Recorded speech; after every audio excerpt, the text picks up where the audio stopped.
Hey everybody, I think it's Thursday.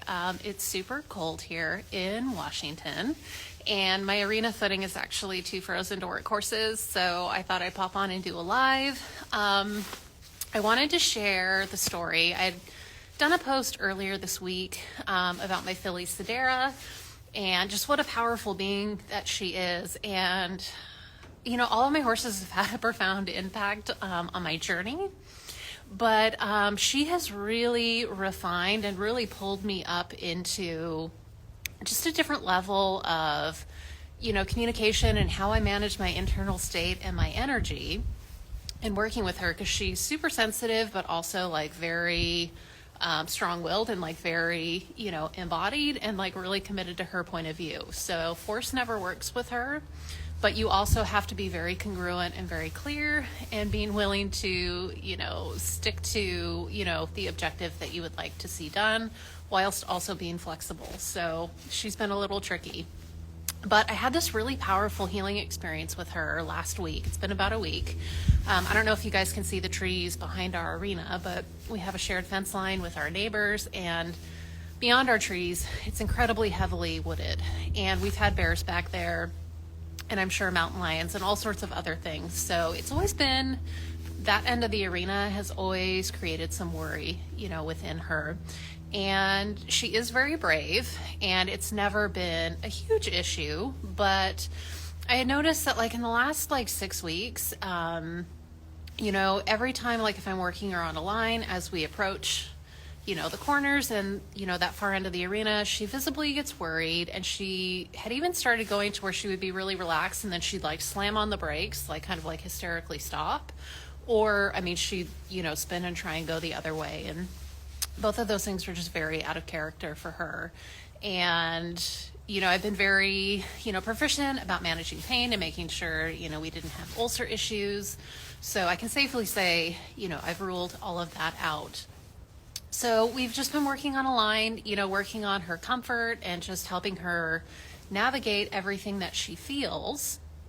And I'd also posted, a couple weeks ago as we approached the full moon, I had just been feeling really restless internally. So any type of, morning practice that I have of doing breath work or meditating, journaling. I would even find sometimes when I would step into sessions for clients or their animals, I would just feel, just restless on the inside, and that's just not normally how I feel. So I'd taken to, incorporating more of my practice in, walking our property and incorporating movement, into a self-connection and meditative practice, which has actually helped quite a bit. But on the day that this event happened, she was really worried and, I could tell working very hard to try to manage herself. But I started to notice I wasn't worried about like my safety, in her reactions. But, as she would become fearful, I was really working on, staying connected to my breath and making sure that I was staying as calm and clear in my energy as I could for her. And as I did that, I started to notice, even before she reacted, as she would approach this far end of the arena, I would start to feel this flutter, like in my third chakra. So just below, the tip of my sternum, kind of deep in my belly. And it, didn't feel like fear or anxiety. It was, or even excitement. It was just this really unique feeling, and it was really subtle. So I really, it was interesting to be able to notice that sensation within my body.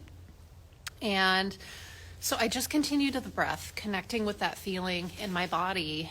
And I felt Sedera communicate with me very clearly. She was like, just allow it to get bigger. And, a lot of my communications with animals for me either come as a knowing or an image in my mind. And this was so clear because it was like, I just heard so clearly in my whole being, allow that sensation to get bigger. And I kept her moving. And as I just increased my breath, connecting with that feeling, I told that sensation in my body, I gave it full permission to get as big as it needed to be. And that can always be a very vulnerable place, when we're connecting to emotions, because we never quite know, or at least I feel this way, and I feel like a lot of the clients I work with feel this way. We never quite know what's going to come up and how that's going to express itself. So I used the breath, and I imagined, I connected to that sensation, and an image appeared in my mind of just like some energy stuck in my being, and I allowed it to get as big as it needed to be. And I just continued with the breath. And, as I would exhale, I would give it permission to leave. So just to be big, let me know if there's anything you need to know. And then I allowed it to leave. And what happened actually very quickly is I felt, with my exhale, all of this energy left my body. And immediately, both Sedera and I actually had to stop working her, because I started yawning, and looking, wasn't looking and chewing, but I started to have this big, energetic and emotional release in my being. I cried a little bit, and it wasn't like it wasn't connected to an event. It was just something that I think had been below my awareness for a long time, was ready to be released. And I was, able, through Sedera's feedback of her worry and her environment, allowed me to feel what was going on inside of my body. I was then able to use my breathwork techniques to connect to that feeling, allowing it to get big and then giving it away out of my body. So I proceeded to yawn and have this really big integration and release for like 15 minutes. And Sedera did as well. She was yawning and licking and chewing. Purely because I released something in my being. The way I was engaging with her, what I was asking of her, none of that changed. But she went into, I don't know if you guys have ever seen a horse deeply integrate, after body work, or even just good groundwork, or sometimes the ridden work. It's like they almost go, their eyes get really soft, and they almost go into this meditative trance. And she and I stayed there for 15 minutes. And I have to say, ever since then, that internal restlessness is completely gone. So whatever I had been feeling for the couple weeks leading up into that, this event allowed that very gently and elegantly, it was released from my being.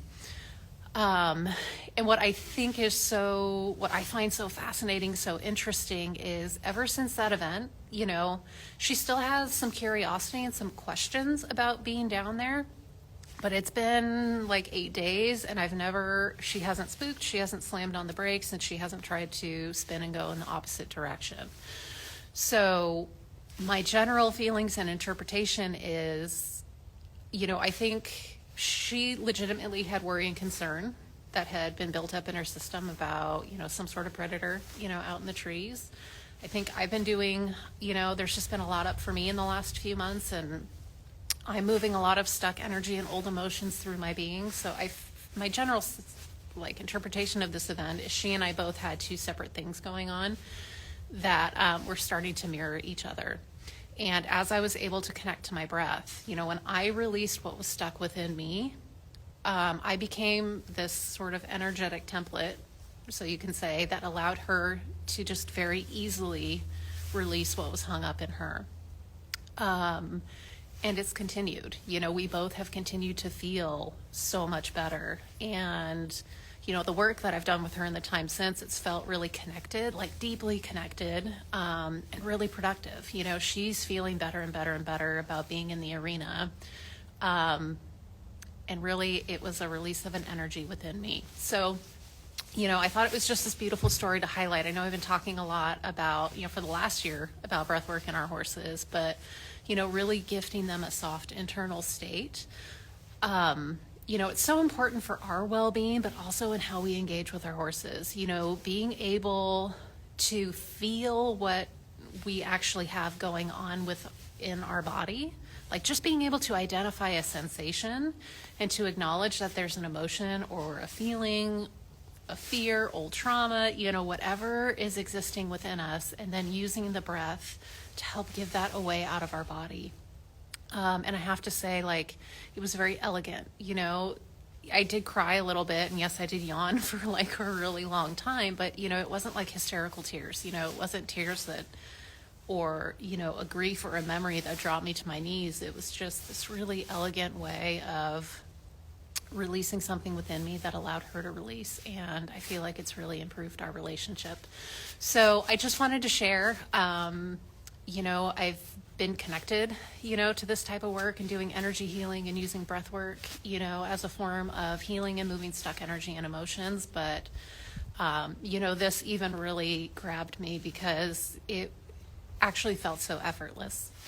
So, and it's, one of my greatest joys, and I feel like one of my deepest purposes to help people and their animals, increase their relationship and understanding with one another. So if you're curious more about my work, I'm going to be holding an animal communication and intuition mastery class. We start in January, and then I'm going to be going back to teaching breathwork live. I've got a pre-recorded self-paced course, but I really find that the work is so much more powerful when we're actually either in physical presence, live, or live through Zoom.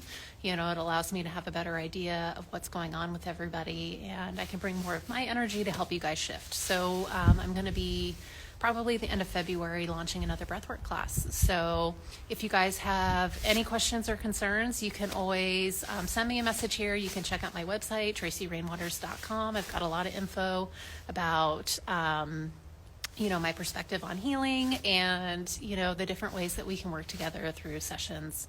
So I hope you guys are staying warm. If you're in a place that's far colder than I am, I hope you and your animals, everybody's doing well. And I hope I just wish everybody so much love and peace as we come into this holiday season and New Year. Okay.